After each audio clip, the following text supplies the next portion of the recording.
Welcome to RM biology আরও একটি নতুন এবং গুরুত্বপূর্ণ ভিডিওতে তোমাদের স্বাগত। এটা একটি রিকোয়েস্টেড ভিডিও, তোমরা অনেকেই আমাকে মেল করেছো এবং অনেকেই কমেন্ট করেছো যে একটা মার্কস ভার্সেস র্যাঙ্ক ভিডিও কিন্তু আপলোড করতে, তাই আমি তোমাদের একটা marks versus rank video upload করছি। এটা একটা জাস্ট প্রেডিকশান। এই প্রেডিকশানটা মোটামুটি প্রায় ধরে নিতে পারো 80 to 90% কিন্তু মিলে যাবে। তো WBJEE মার্কস ভার্সেস র্যাঙ্ক, এই মার্কস ভার্সেস র্যাঙ্ক প্রেডিক্ট করার আগে আমি তোমাদেরকে বলে দিই যে অলরেডি আমি কিন্তু ফিজিক্স, কেমিস্ট্রি, ম্যাথ সবগুলোরই অ্যান্সার কি আপলোড করে দিয়েছি। সেগুলো যারা এখনও দেখোনি দেখে নাও এবং সেখান থেকে মার্কস ক্যালকুলেট করো এবং এই ভিডিও থেকে তোমাদের র্যাঙ্ক কত হতে পারে সেটা কিন্তু জেনে নাও। চলো শুরু করি। দেখো, এই যে কাট অফ জিনিসটা, তো কাট অফ জিনিসটার কিছু ফ্যাক্টর আছে যেটা কাট অফকে বাড়িয়েও দেয় কমিয়েও দেয়। তো প্রথম যে ফ্যাক্টরটা আছে নাম্বার অফ ক্যান্ডিডেট। তো নাম্বার অফ ক্যান্ডিডেট মানে ফর্ম ফিল আপ করেছে এবছর, তোমরা প্রত্যেকেই জানো এবছর একটু বেশি ফর্ম ফিল আপ করেছে, 1,42,000 1,42,000 কিন্তু ফর্ম ফিল আপ করেছে, যেটা গত বছর একটু এর থেকে অনেকটাই কম ছিল, প্রায় 1 লাখের কাছাকাছি ছিল। কিন্তু এবছর অনেকটা বেড়ে গিয়ে 1,42,000 ছেলেপুলেরা বা ক্যান্ডিডেটরা ফর্ম ফিল আপ করেছে। সেক্ষেত্রে কাট অফটা কিন্তু একটু ইনক্রিজ হতে পারে। নাম্বার অফ সিট, তো নাম্বার অফ সিট যদি আমরা গত বছর হিসাব অনুযায়ী ধরি তাহলে মোটামুটি প্রতি বছরই 60,000 সিট থাকে। তো এবছরও 60,000 সিট থাকে। এটা কাট অফটাকে কমাচ্ছেও না বাড়াচ্ছেও না, যেমন ছিল অর্থাৎ রিমেন রাখছে।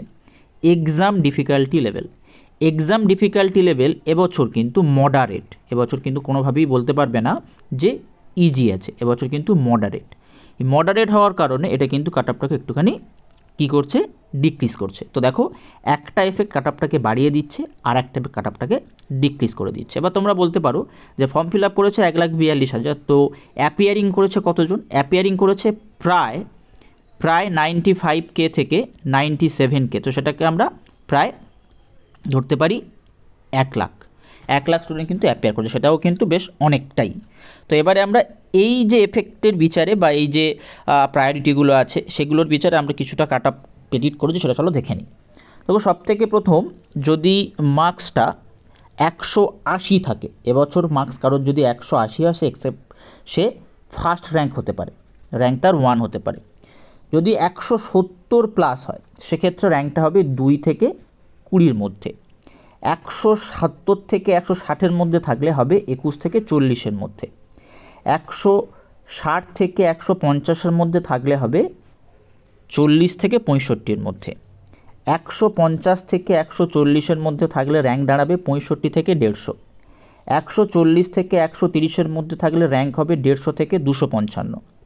130, 120 যদি কেউ পায় তার হবে কিন্তু 255 থেকে 390। তোমরা কিন্তু অ্যান্সার কি মিলিয়ে নিতে পারো, আমি কিন্তু অ্যান্সার কি আপলোড করে দিয়েছি এবং তোমরা মার্কসটা ক্যালকুলেট করতে পারো। 120 থেকে 110 যাদের র্যাঙ্ক, যাদের মার্কস, তারা কিন্তু 390 থেকে 455-এর মধ্যে র্যাঙ্ক করতে পারো। 110 থেকে 100 যাদের মার্কস, তারা 455 থেকে 625-এর মধ্যে থাকবে।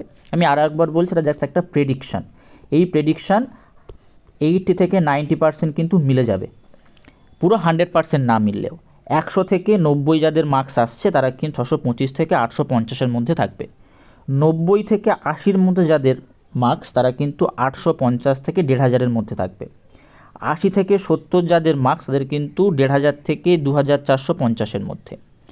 70 থেকে 60 যাদের মার্কস, তারা কিন্তু থাকবে 2,450 থেকে 5,200 পর্যন্ত। যাদের মার্কস 60 থেকে 50, তারা কিন্তু থাকবে 5,200 থেকে 8,000 পর্যন্ত। ঠিক আছে, এই 8,000 পর্যন্ত কিন্তু ওয়েস্ট বেঙ্গল জয়েন্টের ক্ষেত্রে ভালো র্যাঙ্ক ধরা হয়। এটা কিন্তু ভালো র্যাঙ্ক, ভালো কলেজ তোমরা পেতে পারো। তারপরে 50 থেকে 40-এর মধ্যে যাদের মার্কস ঘোরাফেরা করছে তারা কিন্তু 8,000 থেকে 12,500 পর্যন্ত র্যাঙ্ক করতে পারো। 40 থেকে 30 যাদের মধ্যে আছে তারা কিন্তু 12,500 থেকে 26,000 পর্যন্ত র্যাঙ্ক করতে পারো। 30 থেকে 20 পর্যন্ত যাদের, তারা কিন্তু 26,000 থেকে প্রায় 51,000 পর্যন্ত র্যাঙ্কের মধ্যে তোমরা থাকবে। 20 থেকে 10 পর্যন্ত যারা মার্কস পাচ্ছ তারা 51,000 থেকে 60,000 পর্যন্ত পাবে।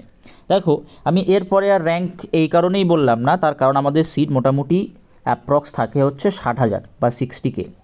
তোমরা প্রত্যেকেই জানো যে ওয়েস্ট বেঙ্গল জয়েন্টে তোমরা কিন্তু যদি মাইনাস না পাও, অর্থাৎ তোমাদের যদি টোটাল নাম্বার নেগেটিভ না হয়, তাহলে কিন্তু তবুও তোমরা কিন্তু একটা র্যাঙ্ক পাবে এবং তোমরা বেসরকারি কলেজেও কিন্তু ভর্তি হতে পারবে। এবারে অনেকের মনে প্রশ্ন থাকে যে যাদবপুর ইউনিভার্সিটি অর্থাৎ জেইউর জন্য কি করতে হচ্ছে।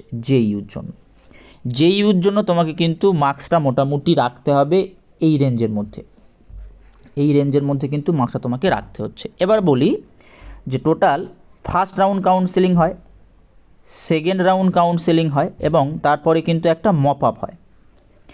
এই যে কাট অফ প্রেডিকশানটা, এটা কিন্তু ফার্স্ট আর সেকেন্ড রাউন্ড বা এটা র্যাঙ্ক প্রেডিকশানটা পুরোটার জন্য। আমি যে কাট অফ প্রেডিকশানটা করব, কাট অফ প্রেডিকশান তোমরা ধরে নিতে পারো যে মোটামুটি সরকারি কলেজ পেতে হলে প্রায় তোমাদের মার্কস থাকা উচিত এই 50 পর্যন্ত। ফার্স্ট ও সেকেন্ড রাউন্ডে যদি তোমরা 50 পর্যন্ত মার্কস থাকে, তোমরা মোটামুটি কিন্তু একটা সরকারি কলেজ আশা করতেই পারো। তো আজকের ভিডিওটি এই পর্যন্ত। যারা চ্যানেলে নতুন, চ্যানেলটি অবশ্যই করে সাবস্ক্রাইব করে দাও এবং বেল বাটনটি বাজিয়ে দাও।